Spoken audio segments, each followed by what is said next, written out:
how different was the world then. But she got on her knees and prayed nightly for a better world for her grandchildren and unborn great-grandchildren. And when she died in 1991, life afforded her only 2 opportunities to see a live performance of a play. She didn't know that her grandson would have a productive career as a stage and film director. And of course, she never saw a raisin in the sun.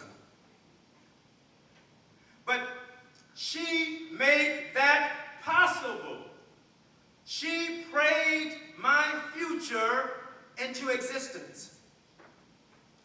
And through storytelling, we never forget the spirits that preceded us. I remember sitting on the porch of my grandmother for entertainment, watching cars go down the road. That's my car. That's your car, Grandma. I remember chopping wood for the fire to heat our small house. I remember her getting the tin tub and filling it with warm water and taking a bath in that tub and then stepping out and me stepping into the same warm water to take my bath. I remember her first play. It was a play called T-Bone and Weasel. And it was a comedy. A black man and a white man just released from prison and riding around the country. And during the first act of the play, my grandmother was like, baby. No, don't do that. No, sugar. Out loud. And at intermission, folks said, well, who is that one? I said, that's my grandma, Mamie. Don't bother her. But in the second act of the play, the audience went back, and this is when we didn't have a lot of diversity in our theaters, and we went back into the theater, and of course the whole second act of the play, it was a chorus of people, a diversity of folks saying, baby, no, don't do that. Out loud. And so I would like to recite a monologue written by my great friend Athol Fugard. And it's from a play called Sizwe Banzi is Dead. And in this monologue, it looks at grandmothers and the need for grandmothers and grandfathers and the need for artists in our community, and especially given our economy these days, it shows you the importance of grandmothers and their art. I'd like to, if you bear with me, I will try to recite from that play. So, here it is, Styles Photographic Studio. Reference books, passports, weddings, engagement, birthday parties, and parties, proprietor Styles. When you look at this place, what do you see? Just another photographic studio where people come because they've lost their reference book and need a new photo for a new one? That I sit them down, set up my camera, no expression please, click, click, come back tomorrow. Then I kick them out and wait for the next one? No, friend. It's more than that. This is a strong root of dreams. The dreamers, my people. The simple people who you never find mentioned in the history books, who never get statues erected to them or monuments commemorating their great deeds, people who would be forgotten and their dreams with them if it wasn't for Styles.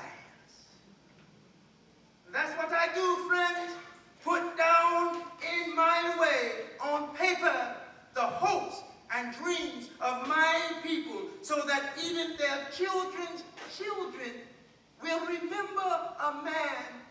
This was our grandfather. And say his name. Walk into the houses of New Brighton, and on the walls you'll find hanging the story of the people the writers of the big books forget about. I get 2 types of knocks here. When I hear, I don't even look up, man. Funeral parlor is next door. But when I hear, that's my sound, and I shout, come in, come in. My best family card. You know the family card, good for business, lots of people, and they all want copies. One Saturday morning, suddenly a hell of a noise outside in the street. I thought, what's going on now? Next thing, that door burst open, and in they came. First the little ones, then the 5- and 6-year-olds. I didn't know what was going on, man. Stupid children coming here to mess up my place. I was still trying to chase them out when the bigger boys and girls came in. Then it clicked. Family cards. Come in, come in. Now the young men and women were coming in. The mothers and fathers, the uncles and aunties, the eldest son, a mature man, and finally, the old man, the grandfather. I looked at him.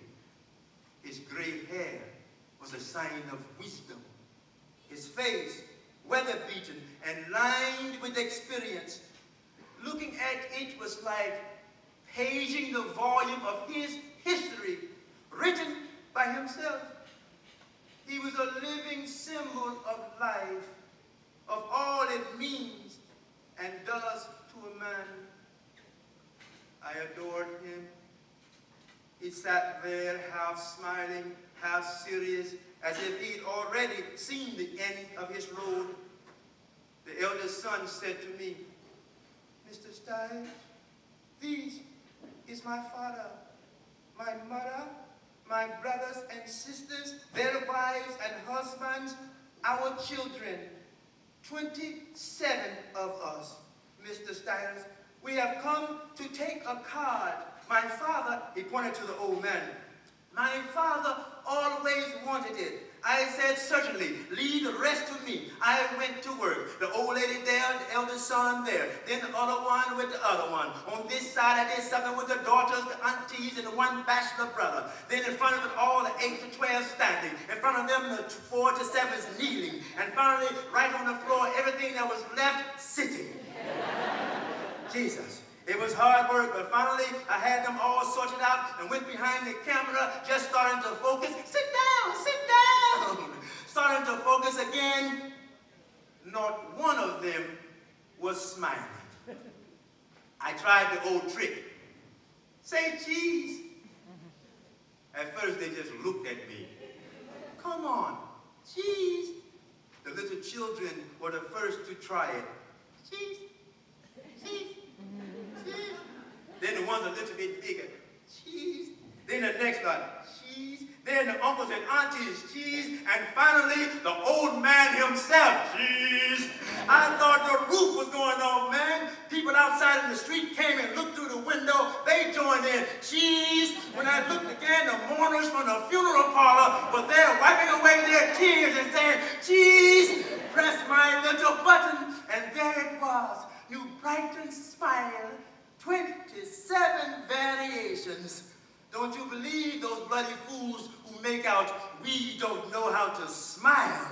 Anyway, you should have seen me then. Move the bachelor this side, the sister-in-law's that side, put the eldest son behind the old man, reorganize the children. Once again, please, cheese.